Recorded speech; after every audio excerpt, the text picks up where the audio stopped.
Matt Armstrong just did something completely insane. And trust me, you're going to love how this unfolds. He just posted a video calling out the CEO of Bugatti, Matt Rimac. But what he said and why he said it changes everything about the Chiron rebuild. Before we get into it, make sure you hit subscribe, because this story is getting crazier by the day and you don't want to miss what happens next. After Matt Armstrong posted videos about rebuilding a crashed Bugatti Chiron, Matt Rimac himself made a response video explaining why the rebuild should not continue. Now, Matt Armstrong is firing back with his side of the story, and there's a lot to unpack here. We've seen that Matty Rimac, the actual CEO of Bugatti, has made a almost like response video to the last YouTube video I put out on the Bugatti Chiron, which is absolutely mental that the CEO of Bugatti is, one, even watching the videos, and two, makes a kind of response video to it. It is absolutely mental. Now let's break down everything Matt said in his response. First off, Matt makes it clear he's not trying to start beef with Bugatti or Matty Rimac. He's just a guy trying to rebuild a car. He points out that just 5 years ago, he was rebuilding a TT in a restaurant parking lot, and now the CEO of Bugatti is watching his videos and making response videos about his work. He finds it absolutely wild. Matt emphasizes that he's simply doing what the owner, Alex, asked him to do. Alex chose to rebuild the car privately instead of sending it to Bugatti. Matt is getting great content, learning how to work on a hypercar with no financial risk to himself, and he gets to work in Miami instead of the dreary UK weather. He says anyone in his position would jump at the opportunity. He also acknowledges that Matt Rimac is a proper car enthusiast and that Bugatti makes probably the best hypercars out there, reliable cars that get driven every day. He doesn't want to create arguments because they're both car enthusiasts who love cars. Matt addresses Rimac's claim that the part costs are rumored and inflated. He admits that it's partially true. They've had to source parts from all over the place because Bugatti is refusing to sell them parts directly. The headlights are a perfect example. Rimac said they don't cost $150,000. Instead, they're around $20,000. Matt agrees that $20,000 is still insanely expensive for a headlight.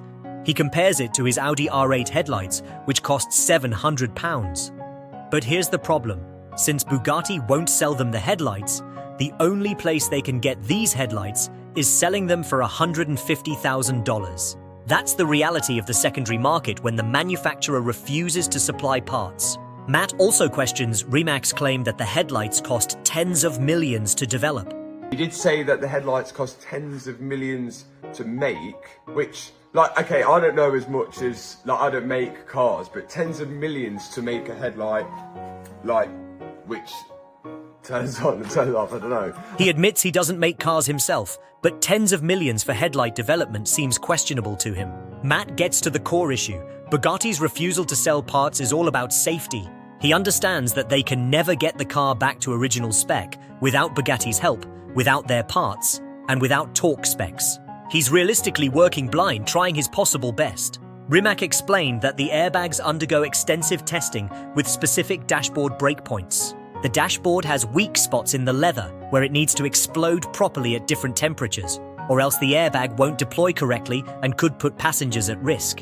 Matt's solution is, he's repairing the dashboard using what he believes are factory specifications and the correct gluing procedures.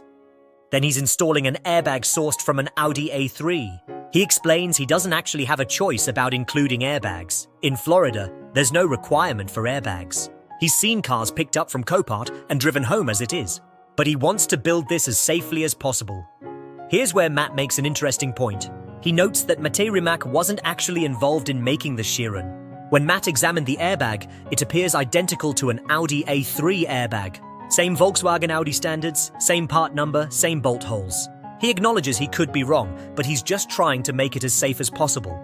Matt argues that if he could buy the dashboard and airbag separately from Bugatti, they would look exactly as designed from the factory because they'd be original manufacturer parts. The problem would be solved if Bugatti would just sell him the parts. When Rimac mentioned the new tourbillon doesn't share parts with other brands, Matt's response is basically that's great, but we're focused on the Chiron, which Rimac had no involvement in. He finds it interesting, but not really relevant to his current project. Matt addresses the big challenge, splitting the car in half. There's a crack between the transmission and gearbox that requires separating the entire car to fix. Rimac, in his video, said, "Only 2 places in the world can do this, with trained technicians and specialized tooling. A massive machine that holds the back of the car and mates it to the front." Matt's response is simple. He has no choice but to try. It won't cost him anything to attempt it, and he's going to give it a go. He points out that people have said many things he's done were impossible, and he's managed to do them. He promised Alex he'd try his best to get the car back on the road, and if he never tries, he'll never know. When someone tells Matt something is impossible, it actually motivates him more. He's excited to try. He admits they might not be able to do it, or at least not to Bugatti's factory standards, but they're going to attempt it anyway. Matt talks about Bugatti's position that they won't stand behind the repair because they don't think it's safe, even if they supplied the parts. When he rebuilt the Lamborghini Murcielago and the Revuelto, Lamborghini supplied parts but wouldn't test drive the cars or honor any warranty. They completely wiped the warranty but still sold the parts. Matt acknowledges America is different. It's a place where everyone is ready to file a lawsuit over anything. But he wonders if there's a way where Bugatti could supply the parts, and then he and Alex take full responsibility for the car, while Bugatti completely washes their hands of it afterward. He thinks that would be amazing if it were possible. He also mentions that with Porsche they tried to stop him from buying structural parts in the US, so he got them from the UK instead. They rebuilt it using all factory parts, and James, the owner of the car, took it to Porsche for inspection. It passed and got the warranty back. Here's Matt's strongest point. In America, the car has a rebuild title.